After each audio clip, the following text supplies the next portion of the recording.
سلام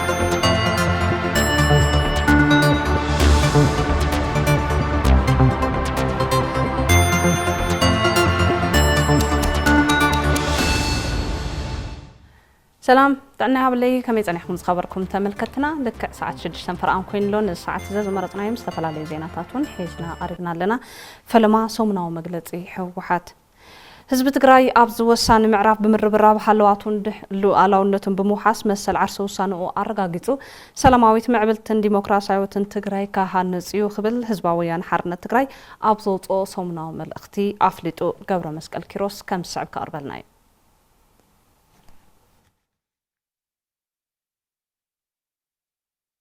ህዝብ ትግራይ ረብሑን ሓደጉን ኣጻጽዩ ዝፈልጥን ዝርዳእን ፖለቲካዊ ማሕበረሰብ እዩ በብመዓሉ ዘጋጥምዎ ሓደጋታት እናበድሀ ኣብዚ ዘበን ዝበጽሐ ህዝብ ትግራይ ኣብዚ ሕዚ እዋን ኣብ ልዕሊኡ ዝተኣወጀ ጆኖሳይድ ስዒቡ ህልውንኡን ሉዓላውነቱን ንምርጋጽ ይቃለስ ከም ዘሎን ህዝብ ትግራይ ድማ ናብ ዝብርኪ ዝበጽሐ መማረጽ ሲኢኑ ከም ዝኾነን ቅሉዕ ጆኖሳይድ ተፈጺምዎ እናሃለዎ እውን ንዝሓለፉ ዓመታት ዋጋ እናኸፈለ ኩሎም ኣፈላላያት ብዘተን ድርድርን ክፍትሑ ዝገበሮ ጻዕሪ ብሰንኪ ኣባይ ገጽ ጆኖሳይደር ስርዓት ብልጽግና ክሰምር ኣይከኣለን ካብዚ ሓሊፉውን ጆኖሳይደር ስርዓት ብልጽግና ንትዕግስትን ምሕጸንታን ህዝብ ትግራይን መሪሕ ውድቡ ሕወሓትን ጸማም እዝኒ ብምሃብ ንስምዕ ፕሪቶሪያ ብዕሊ ብምፍራስ ናብ ካልእ ዙር ኩናት ብምስግጋር ተደጋጋሚ መጥቃዕቲ ኣብ ምፍጻም ከም ዝርከብ ህዝባዊ ወያነ ሓርነት ትግራይ ኣብ ዘውፅኦ ሰሙናዊ መልእኽቲ ኣፍሊጡ እዚ ጸረ ህዝቢ ስርዓት ህዝቢ ትግራይ ተቃሊሱ ዓርሱ ካብ ምድሓንን ቀጻሊ ህልውንኡ ካብ ምርጋጽን ወጻኢ ካልእ ኣማራጺ ከም ዘይሃቦን በዝውን ህዝብ ትግራይ ብመሪሕ ውድቡ ህዝባዊ ወያነ ሓርነት ትግራይን ኩሎም ዓቅምታት መኸተን እናተመርሐም ዓርሱን ምድሓን ብሓድነትን ብውዳበን ኣብ ምቅላስ ይርከብ ዝበለ ሰሙናዊ መልእኽቲ ህዝባዊ ወያነ ሓርነት ትግራይ መላእ ህዝቢ ኣብ ሓደጋታቱን መዋጽኡን ዘትዩ ኣብ ተመሳሳሊ ምርዳእ ብምብጻሕ በብልኡኽቱ ኣብ ዝቃለሰሉ ብርኪ በጽሕሉ ኢሉ ኣካል እትቃልስውን መናእሰይ ወለደታት ዓቂቦም ዝመጹ መንነት ህዝብን ክብሪ ትግራይን ኣይነድፍርን ኢሎም ናብ ቃልሲ ኣብ ምኽታት ይርከቡ ብዝተፈላለየ መንገዲ ካብ ኣሃዱታቶም ወፂኦም ዝጸንሑ ተጋደልቲ ናብ ኣሃዱታቶም ብምኽታትን ሓደሽቲ መናእሰይ ናብ ማእኸላት ተዓሊም ብምእታውን ናብቲ ጫፍ ብልሒ ምርጋጽ ህልውናን ሉዓላውነትን ህዝቢ ትግራይ ዝኾነ ሰራዊት ትግራይ ኣብ ምጽምባር ከም ዝርከቡን ጎናጎኒ እዚ ኣብ ልዕሊ ህዝቢ ዝተኸፈተ ስነልቦናዊ ኩናት ብማሕበራዊ ሚድያን ስሩዕ ሚድያን ብምምካትን ፍትሓዊ ዕላማ ቃልሲ ህዝቢ ትግራይ ኣብ ምቅላሕን ድርባሕ ቃልሲ ኣብ ምክያድ ከም ዝርከቡ ህዝባዊ ወያነ ሓርነት ትግራይ ኣብ ዘውፅኦ ሰሙናዊ መልእኽቲ ሓቢሮም ቃልስና ንህልውና እዩ ኢሉ ዝተበገሰ ህዝቢ ንተፈጥራውን ሰብ ስራሕን ሓደጋታት ብምምካት እዩ ንምርጋጽ ህልውንኡ ዝቃለሰሎ ኣብዚ ዓመት ዘሎ ሕጽረት ዝናብ ኣብ ምህርቲ ከስዕቦ ዝኽእል ጽዕንቶ ብምርዳእ ብመንፈስ ዓርሰ ምርኮሳ ይረባረበሎ ዝበለ ሰሙናዊ መልእኽቲ ህዝባዊ ወያነ ሓርነት ትግራይ ብሓፈሻ መላእ ህዝቢ ኣብዚ ናይ ሞትን ሕውየትን ቃልሲ ከም ህዝቢ ኣብ ሓደ ዋልታ ረቢቡ ቃልሲ የካይደሎም ፍትሓዊ ዕላማት ሓንጊጡ ዝተቃለሰ ህዝቢ ድማ ዓወቱ ኣየጠራጥርን ኢሉ ጸላእቲ እዚ ዓቕምን ምጥንኻርን ህዝቢ ትግራይ ብምርዳእ ምስ ካልኦት ህዝብታት ንምንቋት ዝፍሕስዎ ዘለው ሽርሕን ዝነዝሕዎ ዘለው መርዝን ብኩሎም ህዝብታት ኣቀዲሙ ዝተነቅሕሉ ስለ ዝኾነ ንኩሎም ናይ ሕሶትን ጎንፅን ኣጀንዳታት እናመከቱ ኣብቲ ቀንዲ ኣጀንዳኦም ምውጋድ ሓበራዊ ሓደጋ ህልውንኦም ዝኾነ ስርዓት ብልጽግና ረቢቦም ኣብ ምቅላስ ከም ዝርከቡን ብሓፈሻ ፍትሓዊ ዕላማ ዝተሓንገጠ ቃልሲ ህዝቢ ትግራይ ንፍሽል ፕሮፓጋንዳ ጆኖሳይደር ስርዓት ብልጽግና እናቃልዕ ዓቕምታት ብምእካብ ናብቲ ዘይተርፍ ዓወቱ ኣብ ምምራሽ ከም ዝርከብን ፍትሓዊ ቃልሲ ህዝቢ ትግራይ ድማ ኣብ ወሳኒ ምዕራፍ ይርከብ ኢሉ ህዝቢ ትግራይ ኣብዚ ወሳኒ ምዕራፍ ብምርብራብ ሓልዋትን ድሕንነትን ብምውሓስ መሰል ዓርሰ ውሳንኡ ኣረጋጊጹ ሰላማዊት ምዕብልትን ዲሞክራሲያዊትን ትግራይ ካሃንጽ እዩ ክብል ህዝባዊ ወያነ ሓርነት ትግራይ ኣብ ዘውፅኦ ሰሙናዊ መልእኽቲ ኣፍሊጡ ዩኒቨርሲቲ ኣክሱም ንልዕሊ 1800 ወገናት ተጠቃሚ ዝገብር ወፍሪ ነጻ ሓፈሻዊ ሕክምና ይህብ ከም ዘሎ ተገሊጹ ብምትሕባር ሪፈራል ሆስፒታል ዩኒቨርሲቲ ኣክሱም ሚኒስትር ጥዕናን ምምሕዳር ከተማ ኣክሱምን ዝካየድ ዘሎ ወፍሪ ነጻ ሓፈሻዊ ግልጋሎት ሕክምና ብርክት ዝበለ ማሕበረሰብ ተጠቃሚ ከም ዝኾነ ኣተሓባርቲ ወፍሪ ኣይተለኣከ ተክላይ ገሊጾም እቲ ንኩሉ ክፋል ማሕበረሰብ ዝወሃብ ዘሎ ነጻ ሕክምና ምርመራ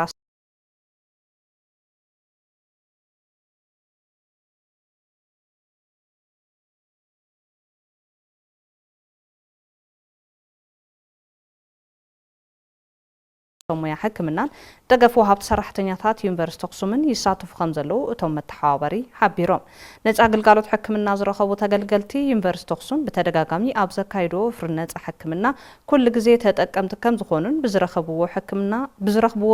ሕክምና ዘለዎ ደረጃ ክፈልጡ ከም ዝሕግዞምን ብፍላይ ዓቕምን ዘይብሎም ወገናት እቲ ወፍሪ ሓጋዚ ከም ዝኾነ ገሊፆም እቲ ኣብ ከተማ ኣክሱም ኣብ 3 ኣውጣታት ዝወሃብ ዘሎ ነፃ ወፍሪ ሕክምና ኣብ ዝሓለፉ 5 መዓልትታት ልዕሊ 1800 ወገናት ነፃ ደገፍ ሕክምና ከም ዝረኸቡ ንምፍላጥ ተኻኢሉሎ ከም ጸብጻብ ፍሳ መዝገበ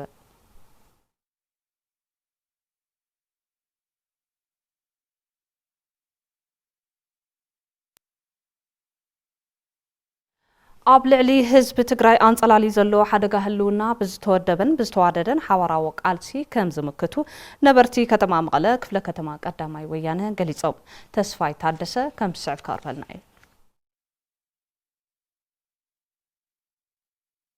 ኣብ ልዕሊ ህዝቢ ትግራይ ይቕጽል ዘሎ ተደጋጋሚ ጽንተትን ፈተናታትን ብዝተወደበን ብዝተዋደደን ሓበራዊ ቃልሲ ክምከት ከም ዘለዎም ነበርቲ ከተማ መቐለ ክፍለ ከተማ ቀዳማይ ወያነ ይገልጹ ትጸላ ሒዝዎ ዘሎ ብሰላም መንገዲ ክለቀልና ተጸበና ነርና ኣብዚ ግን ማለት ሓይልታት ተጠናኺሩ ሰላሕታዊ ጽንተት ላፈጠልና ሞትዩ ከዝለ ተቃሊስና መሬትና ክንሕዚና ማለት ደገ ኮና ውሽጥ ኮና ተሓቢርና ብሓደ ኮይና ልክንምክቶ እየ መቕልእኽተይ ለመሓላልፍ ብተወሳኺውን ዞም ደቅና ብዘይፍላጦምን ዘይፈለጡን ኣብ ደገ ኮይኖም ሓራ መሬት እናወሉ ዝገብርወሉ እሶም እውን ተመሊሶም ክምክቱ እየ ልመክር ኩናት ድማ እንደገና ጀሚሮምና ኣለዉ ተኩናት ንሱ ኣብቲ ርእሲ ዕፅዋን ክባን ኣብቲ ርእሲ ብኢኮኖሚ ደቂቁ እናሃለዎ ህዝቢ እዚ ኣብቲ ርእሲ ተፈናቃሊ ፈቐዱ ዳስታ ወቲሩ እናሃለዎ ትግራይ ኩናት ድማ ይጅመር ኣሎ ንኸይትጸነት ታዩ ከድሊ ዝግባእ ህዝቢ ከም ትግራይ ተፈተወ ተጸለአ ትግራይ ከም ትግራይ ክንነብር ተኮይና ተወዲብና ክንቃለሰልና ማለት ከም ሓደ መንእሰይስ ኣብ ሰዓዚ ትግራይ ከም ዘርከውና ወለድናስ ሰና ክነረክብ ዝግባእ እቶም ነበርቲ ንህልውና ህዝቢ ትግራይ ዘንጸላለው ሓደጋ ንምምካትን ለኣላውነትን ግዛኣትን ትግራይ ንምሕላውን ደጀንን ግንባርን ብዝተጠናኸረ መልክዕ ክዳሎ ከም ዘለዋ ገንዚቦም ትግራይ ከዚ ኣማራጺ ኣለሎ ማለት ሓይል ክልካ ነው ሓይል ሊሓስኻ تو فيدرال سرعات كده خمنا سلمو كله حيل حزنا نحن أول كنا سعره كم دلنا إلى حد من يالس عودة جن خوينو مالت مسرع لما كملنا هو لوجستيكا تنا آخرنا هو كل سراويت لودليو كملنا هو للحساين تام قطزي عملتي كلنا جارك خونا بأخلو خونا بكله خوينو لمن قصنا عليك حجز حزون ناس أنا تنين نبرنيا خم تجارو ناوني ناتميسنا تجاجي أكلون تهالي آتيو كمان من عقب وحاس حزب زخونه تديف للناس حزب تግራይ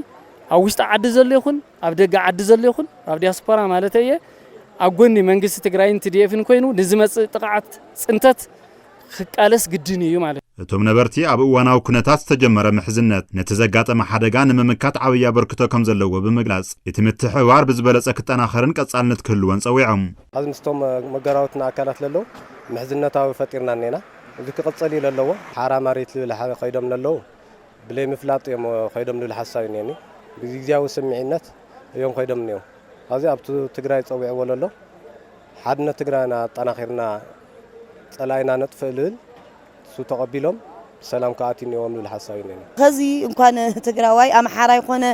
كلهم أرمخون كلهم فليتهم ويمني والسعيزي قدم تقيون عنا رنا حزق كلنا بس حتى هم زحنا البيت عندنا عصوان قبل بس حتى أنا أخذ فليتين ديو كلنا حدا عينة خوينا سللنا تري الله خالي ارترا وخنا حاونا تحاورنا خنا تفوقنا ندللنا بعنا بمول أنا كلنا ببجزانا للنا مختنا خنا تصلي يد بالأنا تقرأ خم تجارو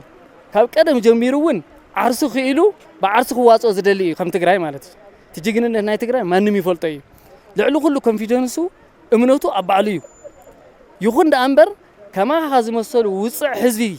زتقعو انتهاليوم ግን ካብቲ ጥቃዓት ንሰውን ንኽድሕኑ ተምውጻዓት ህዝቢ ማለት እዩ ንኽድሕኑ ምስካ ይኻ ዘሎ ምሕዝነት ምፍጣር ከዓ ንውር እዩ ምንም ዓን መማረጽ ዘይብሉ ታ እዩ ሓድነትና ኣብ ውሽጥና ጥንካሬና እዩ ከም ትግራይውን ከም ህዝቡን ከም መንእሰውን ዝነገር እዚ ላይ ዝኣምን ኣነ ህዝቢ ጸጥታ ከባቢኡ ብምውሓስ ወፊሩ በሰላም ከኣቱ ኣባላት ምልሻ ውዳብኦም ብምጥንኻር ይሰርሑ ከም ዘለዎ ቤት ጽሕፈት ምልሻ ዞባ ደቡብ ምብራቕ ትግራይ ኣፍሊጡ ገብረ መድህን ተወልደ መድህን ተወሳኺ ጸብጻብ ክበና እዩ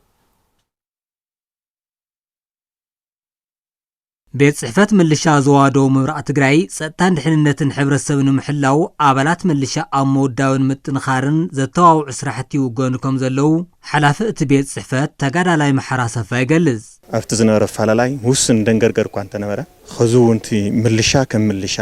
ኣብ ከባቢኡ ዘሎ ናይ ጸጥታ ምንቅስቓስ ውሕስ ንምግባር ዝንቀሳቐስ ዘሎ ኣካል እዩ። ስለዚ እቲ ብምልሻ ዓይኒ ዝግበር ዘሎ ጥራይ ከም ዝዋ ክረአ እንተሎ ድማ ኣብ 8 ወረዳታት ዝኸምዚ ዓይነት ኣካይዳ እዩ ዝኽየድ ዘሎ ማለት ኣብ ማእኸል ክርቢት መልክዕ ብኻልኦት ናይ ጸጥታ ምርጋዕ መልክዓት ሰፊሕቲ ምንቅስቓሳት ይግበሩ ከም ዘለው እዩ። እዚኦም ድማ ተጠናኺሮም ክኸድሉ ዝኽእሉ መንገዲ ንላሓዝና ንቅድሚት እንኸደሉ ዘለና ስራሕ እዩ ዝኾን ዘሎ። ብፍላይ ብፖለቲካዊ ኣፈላላያት ተበታቲኖም ዝነበሩ ኣባላት ጻውዒት ብምግባር ውሽጣዊ ሓድነት ብምጥንኻር ሓቢሮም ከባቢኦም ክሕልው ባይታ ኣብ ምምችሻው ይስራሕ ኢሉ ኸዚ እውን ከምቲ ጀሚርናዮ ዘለና ምንቅስቓስ ከምቲ ኸዚ እንኸዶ ዘለና ብፍላይ ምልሻ ሓይልና ማሕበራትና ካልኦት ውድባታት ናይ ጸጥታ ዘለው ምንቅስቓሳትና ኣቢልና ንሰርሐሎም ንኽእል መንገዲ ኢና ንሰርሕ ዘለና ብኩሉ መዳይ ክረአ እንተሎ ሕዚ ኣብ ተንቀሳቐስ ሓለዋ ኣብ ቆምቲ ሓለዋ ኢሉ እውን ዝርያ መለሽ ሕብረተሰብና ወፊርካ ኣትወሉ ዝኽእል መንገዲ ናይ ጸጥታ ስራሕቲ ወሓስ ክኾነሉ ዝኽእል መንገዲ ኣብ ምንቅስቓስ ኢና ዘለና። እዚ ድማ ብትናይቲ ሕብረተሰብን ባዕሉ ብትናይቲ ህዝብን ጸጥታ በዓልዋና ኮይኑ ተዓዩ ክኸደሉ ዝኽእል መንገዲ እቲ ባይታ ላማቻችላን እቲ መልክዕ ሱን ሒዝና ኢና ንቃለስ ዘለና ልዕላውነት ህዝቢ ንምኽባር ብወረርቲ ተወሲዱ ዘሎ ግዝኣት ትግራይ ንምምላስን ኣጋጢሙ ዘሎ ሓደጋ ህልውና ንምምካትን ቀንዲ ዕማም እቲ ምልሻ ኮይኑ ኣድላይ ምድላው ይግበር ከም ዘሎ ተጋዳሊ መሓራ ሓቢሩ ልዕላውነትና ይረጋግጽናን ተፈናቀልትና ይመለስናን 40% ዝኣክል መሬት ትግራይ ወረርቲ ሓይልታት ተወሪሩ ዘሎ እዩ። ተፈናቀላይ ላቦቱ ምምላስ ዓድና ሓሊፍና ኣይንብል ናህና ኣመል እውን ኣይኮነን أي جزء مالته يزفلت نسوينا خذ كم حد عمام حيزنا نقصاقز زلنا هزب تግራይ ከይጥፋእኹ ክነብር ይኽእልን ጥራይ ንዓቱ መጥፊአ እየ ክነብር ዝብል ሕልም ዝሓዘ ናይ ብልጽግና ሓይልኩም ዘሎ ርዲ ከም ህዝብ ትግራይ መጠን ኩሉ ቃለስ ኣሎ በዚ ተዛዕበ ናይ ምስላፍ መደብ ይተዓው አጀንዳ ሒዝና ዘለና ህዝቢ ኩሉ ግዜ ነባሪ ጽልእ ድማ ጸላእ ኩሎም ህዝብታትዩ እዚ ታሪኻዊ ብቕዓት መለስ ዜናዊ ለሙን ሓድነት ህዝብታት ትግራይን ኤርትራን መራሓ ኮይኑ ይቕጽል ኣሎ ኣብ 2011 ዓመተ ምህረት ዶብ እንትኽፈት ዝተረኣየ ወሰን ዘይብሉ ሓጎስ ህዝብታት ኩናት ግዝያዊ ሕውነት ግን ዘለዓለማዊ ምዃኑ ዘረጋገጸ ታሪኻዊ እዋን እዩ ጸብጻብ የማነ ገብረ ሚካኤል እዩ የማነ ወልደ ገብርኤል ድማ ከም ስዕብ ቀርበልና እዩ ኣብ 2011 ዓመተ ምህረት ንነዊሕ ዓመታት ብኩሎም ኩርናዓት ተዓጽዮም ዝነበሩ ማዓጽ ሕውነት ተኸፈቱ ሰላም መጽኡ ዝብል ዜና ኣብ ኩሎም ኩርናዓት ተዘዋወረ ወጊ ሓዶዳነ ሰይትነጋነ ንሳሓዋወሴ ዘመን መለስ ኣብ ከም ዝበለ ተስፋ ኣብ ከተማ ሕሞራ ተረኺብና ነርና ኣብኡ ጸኒሕና ምስ ህዝቢ ክነዕልልን ስምዒቱ ክንዕዘብን ከለና ንልብና ዝሰለቐ ፍቕሪ ህዝቢ ብግልጽ ዝረኣየሉ ሓደ ልቢ ዝትንክፍ ዛንታ ኣጓነፈ ኣብ ኦም ሓጀር ዝነብር ኣይተ ዮሐንስ ተኽለ ሚካኤል ከምኡውን ካብ ከተማ ሕሞራ ኣይተ ስዩም ጣሰው እዞም ክልተ ፍቑራት ወገናት ብሰንኪቲ ዝጸንሐ ዶባዊ ዕጽዋ ኣይፋለጡን ይኹን እምበር ድሕርቲ ነዊሕ ጸልማት ዶብ ክልቲኡ ህዝቢ ምስ ተኸፈተ እቲ ፍልጦኦም ዘይኮነስ እቲ ንጹህ ባህጎምን ፍቕርን ንፈለማ እዋን ኣብ ዶብ ኣብ ኦም ሓጀረን ሕሞራን ኣራኸቦም ፍቕሮም ድማ ቀጸላ ኩሉ ህዝቢ ዝጽበዮ እዩ ሰላም ምስ መጸውን بمقالة بتخفيتو بزيون هاي قلتفا يتخفتن أقطعن بزروبا مزوم حوات إثيوبيان سجيرهم لما حجر نراخب نيرنا مالتي تدليت نايثناد نبرديل نايزم نبرون زي زهرو مس حوي سيوم أقطعني جلس راحت نيرون أو مسيو أو تلالينا في جزاناتي محجر على نيش شيء حنتني شيء بيت مقبل نقص قال الله أو تلالينا صبق لينا قدام عين فالتن كمسب تلالينا بدحرو بزي مسيونا بزي جبزي تقبلني أبجزا حديرة وعيلة حديرة مصدقو صبق جرنا حوات كوينا نتكلم زلوا فقري خنا لبس من أنتن قالنا جرزين نقدر تبعنا عقد أم حدا لبس يعني بقرنا صبق تبعنا بزي مسينا سيوم بوجنو قال بوتانات فتاتيشو إذا بوتا رخيبوا زي خمسة أزبالة هلو مسينا رينا صبق سجم لبعض يلهم ترى نحنا تواهينا حدا أب محجر زلوا حزبنا وحمارة قال مرأي هنقبر كنقرالنا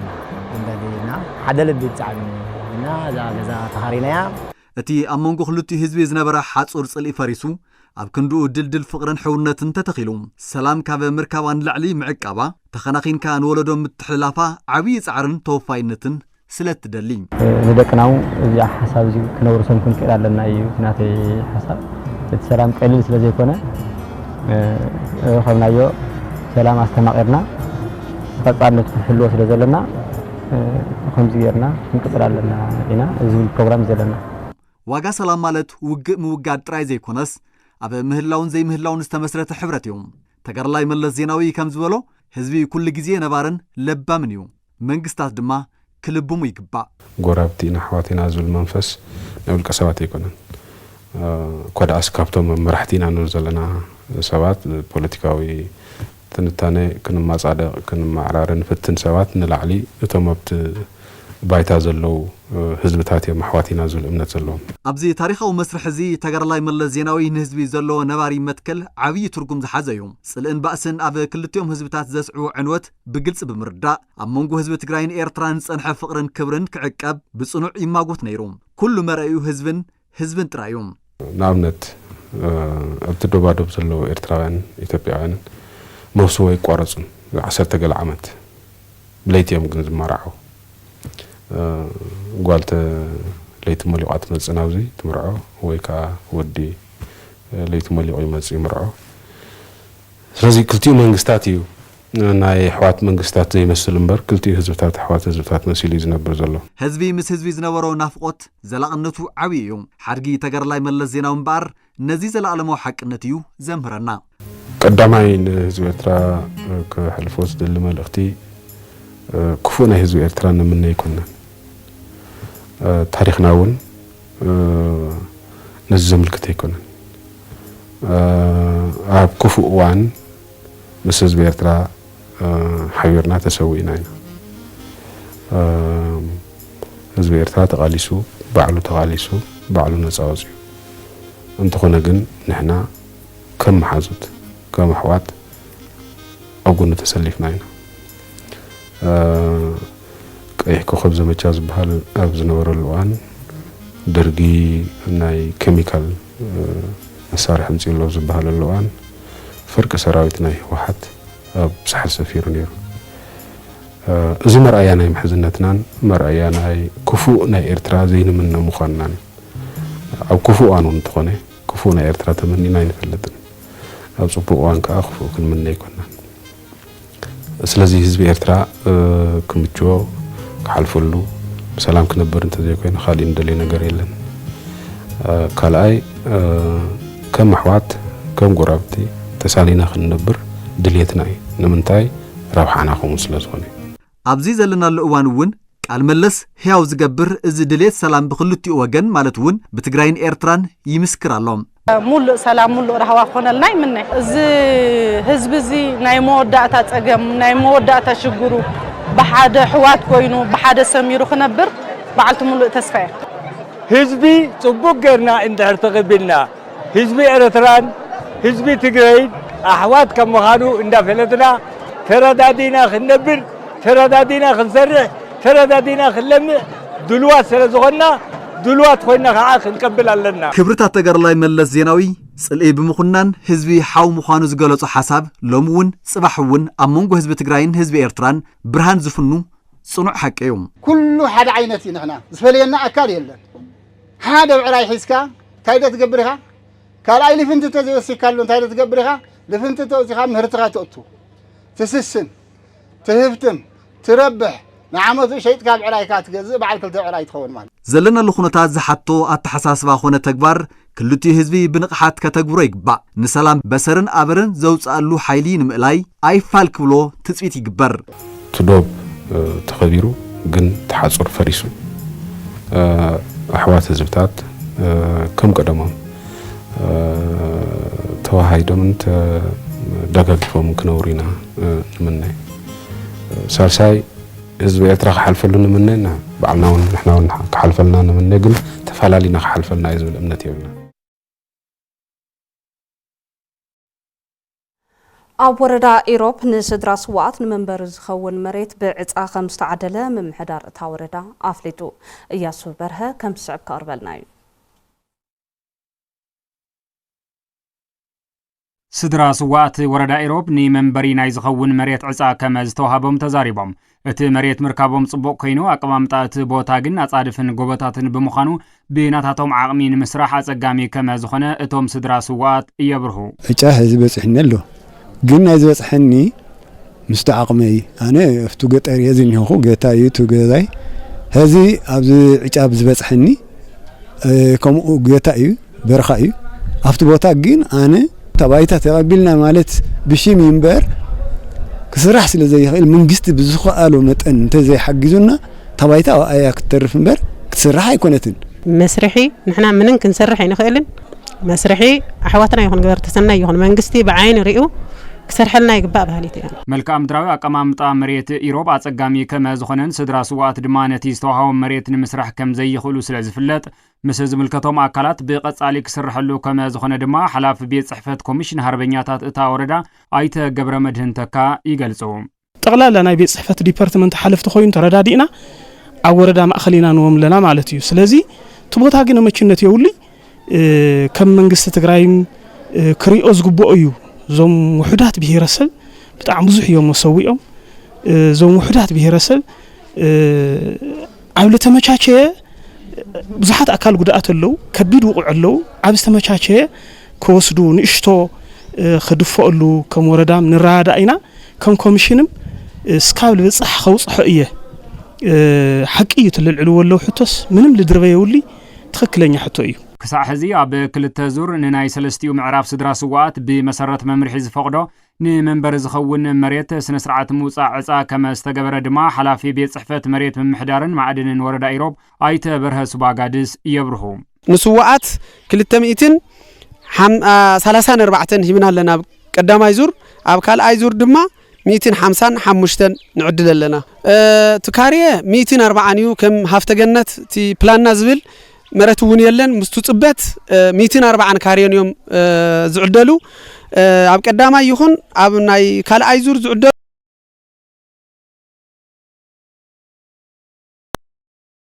መሬት እታ ወረዳ ይፍለጥ እዩ ኮይኑ ግና እታ ዝርከባ መሬት ነቶም ስድራ ስዋእት ክውሃብ ከመ ዝተገ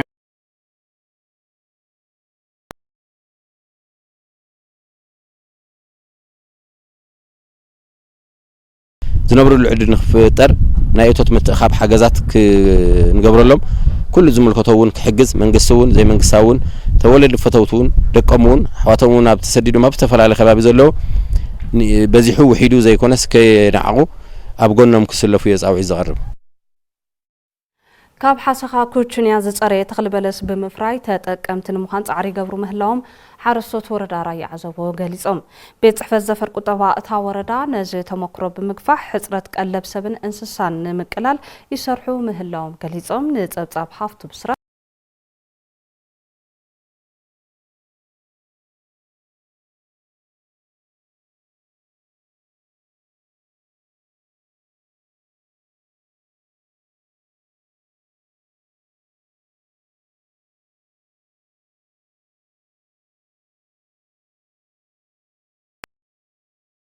ካውጣይ እንደነበር ሃንዛ ባዝ ተዘግዘጋ ወይ ብዝረጫኻዮ ሓደ ዳኣበይ ነገር ሃንዛ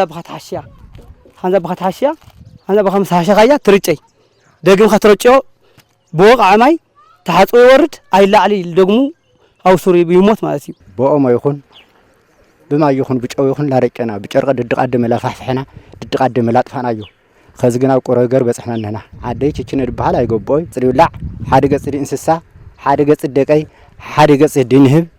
تخلى خالي همنا قاون مسلي رأني دانا هاي حد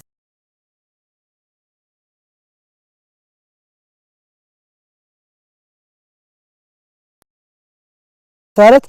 لك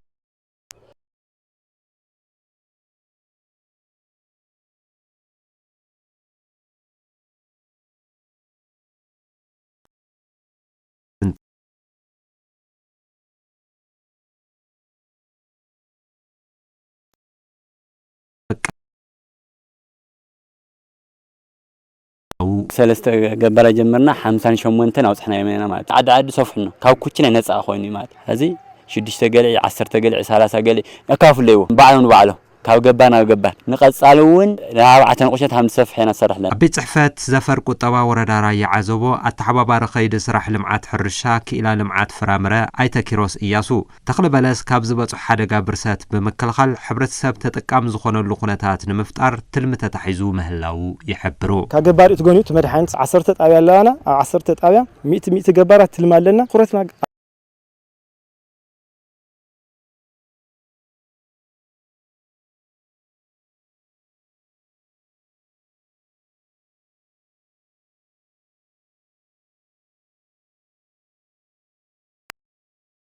عزبا ويزرو عالم أسفا بقدان بمهزو قدسات حروستوت عمو قاد حسخا كوچنيل زترخبا بلوز هكتار مريتن مقفاح من قسقاس كم تجمرا يردعا بلس عبدرقي تصوراينت اب استفلالي عامت مولو مهرت الهب لبالنجر سلازي خمورة داري عزو بفولي بلان تتحيزلو حانت قلعي لنورتو كبعلي لبازحة بفلها مجنتي تمكروح ونخوينا لله 5 شمونتي الأخلو ناوعلهم صبوا الخوان السرح سرح له تناحى بارجن خمورة دا بسترين كومتون كمرح أكشن بلان ونوصيله لا بتكبر لنا أتول المنجدي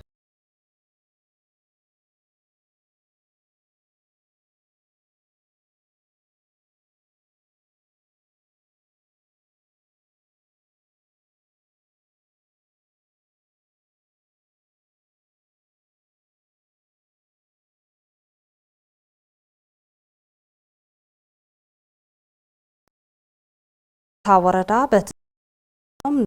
حمام تميتن مقلعن بمغلاص طعناتن انسساتن محلاو زخእል موያው ድጋፍ ንኸግበረሎም ድማ ተላብዮም ሓላፊ ቢሮ ሕርሻን ሃፍተ ተፈጥሮ ትግራይን አይተ ዓለም ብርሃን ሃሪፈየ ቦገኖም ኣፍታ ወረዳ ዘጋጠመ ሕጽረት ዝናብ ቀጻልነት እንተሃሊዎ ኣብ ልዕሊ ህይወት ሰብን እንስሳን ሓደጋ ከምጽእ ዝኽእል ብምዃኑ ህዝብን ምምሕዳርን እቲ ወረዳ ሓደጋ ንምንካይ ኣብ ዘኽእሉ ንጥፈታት ንኽዓሙ ኣተሓሳሲቦም ኤልኒኖ ዝፈጠሮ ድርቂ ኣብ ብዙሓት ከባቢታት ትግራይ ስግኣት ምፍጣሩ ዝጠቐሱ አይተ ዓለም ብርሃን እቲ ዘንጸላልዎ ሓደጋ ከባቢያው ዓቕሚ መሰረት ብዝገብሩ ንጥፈታት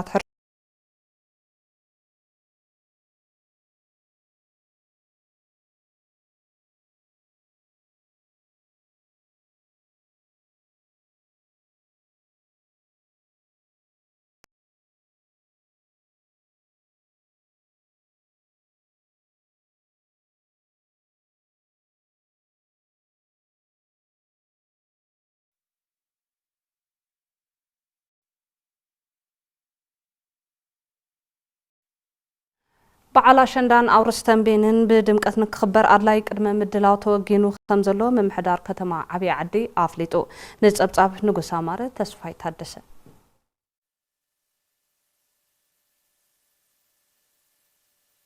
ኣብ ከተማ ዓብይ ዓዲ ሎም ዘበን ኣሸንዳን ኣውርስን ንዘላቕ ሰላም ንላዕላውነትን ምሕዝነታት ህዝብታትን ብዝብል መራሒ ሓሳብ ንዝኽበር በዓል ኣሸንዳ ኣድላይ ቅድመ ምድላዋት ከም ዝተወገነ ከንቲባታ ከተማ ኣይተ ተኽላይ ተስፋይ ንጋዜጠኛታት ኣብ